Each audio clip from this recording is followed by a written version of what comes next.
तात्काळ कारवाईची मागणी. नवापूरमध्ये गोवंश अपमानाचा प्रकार. तात्काळ गुन्हा दाखल करण्याची नागरिकांची ठाम मागणी. नवापूर शहरातील नागेश्वर महादेव मंदिर परिसरात सरदार चौक येथील श्री गणपती मंदिराच्या मागील बाजूस असलेल्या बहुसंख्यक वसाहतीत कापलेल्या अवस्थेतील गोवंशांचे मुख आढळून आल्यानं संपूर्ण शहरात एकच खळबळ उडाली. या धक्कादायक घटनेमुळे नागरिकांच्या धार्मिक भावना तीव्रपणे दुखावल्या गेल्या. काही काळ परिसरात तणावाचं वातावरण निर्माण झालंय. घटनेची माहिती मिळताच स्थानिक नागरिकांनी तात्काळ इतर समाज बांधवांना कळवलं. काही वेळातच युवकांचा नागरिकांचा मोठा जमाव घटनास्थळी जमा झाला. मात्र शहरातील सुज्ञ व शांतताप्रिय नागरिकांनी संयम राखत परिस्थिती नियंत्रणात ठेवली. यामुळे मोठा अनर्थ टळला. या गंभीर घटनेची माहिती तात्काळ नवापूर शहर पोलीस स्टेशनला देण्यात आली. पोलिसांनी घटनास्थळी भेट देऊन प्राथमिक दखल घेतली असल्याचं सांगण्यात येतंय. मात्र इतक्या संवेदनशील प्रकरणात अद्याप ज्ञात अथवा अज्ञात आरोपींविरुद्ध ठोस गुन्हा दाखल न झाल्यानं नागरिकांमध्ये तीव्र नाराजी व्यक्त होते. दरम्यान नवापूर शहरातील शांतताप्रिय नागरिक सरदार चौक येथील श्री गणपती मंदिराजवळ एकत्र जमले. नागरिकांनी निवेदनावर सह्या करून तहसीलदार दत्तात्रय जाधव तसेच पोलीस निरीक्षक अभिषेक पाटील यांना निवेदन सादर केलं. निवेदनात स्पष्ट नमूद करण्यात आलं की ही घटना गोवंश संरक्षण अधिनियम 2022 तसेच BNS 2023 अंतर्गत गंभीर व बिनजामीनपात्र गुन्हा ठरतो.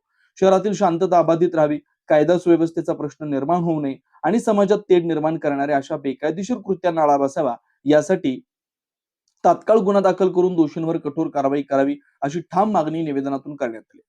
उर्वरित गोवंश अवयवांचा सखोल तपास करून या प्रकरणाचा पुढील तपास पोलीस निरीक्षक दर्जाच्या अधिकाऱ्यांकडून करण्यात यावा, जेणेकरून भविष्यात अशा घटना पुन्हा घडणार नाहीत अशी मागणी करण्यात आली.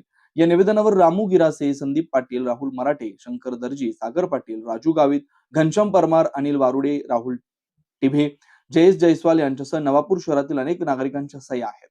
प्रश्न कायम, इतक्या गंभीर स्वरूपाच्या घटनेनंतरही तात्काळ गुन्हा नोंद का नाही? नागरिकांचा इशारा, दोषींवर कडक कारवाई झाली नाही तर आंदोलनाचा मार्ग अवलंबला जाईल. खानदेश राजा न्यूज नेटवर्क संपादक कमलेश पाटील, नवापूर.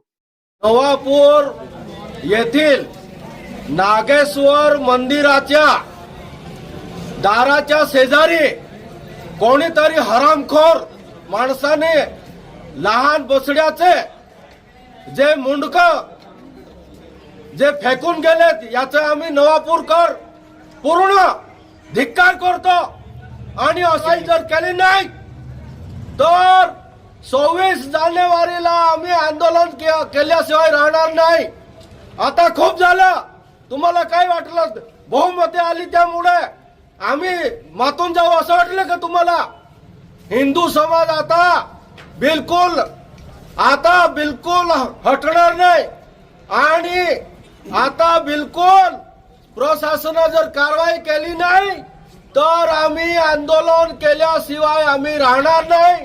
हे प्रकरण आम्ही महाराष्ट्राचे मुख्यमंत्री फडणवीस साहेबांकडे पण घेऊन जाऊ आणि गावात शांतता आहे ती राहू द्या, मातू नका असं मी तुम्हाला सांगू इच्छितो. इथेच थांबतो. जय हिंद, जय महाराष्ट्र.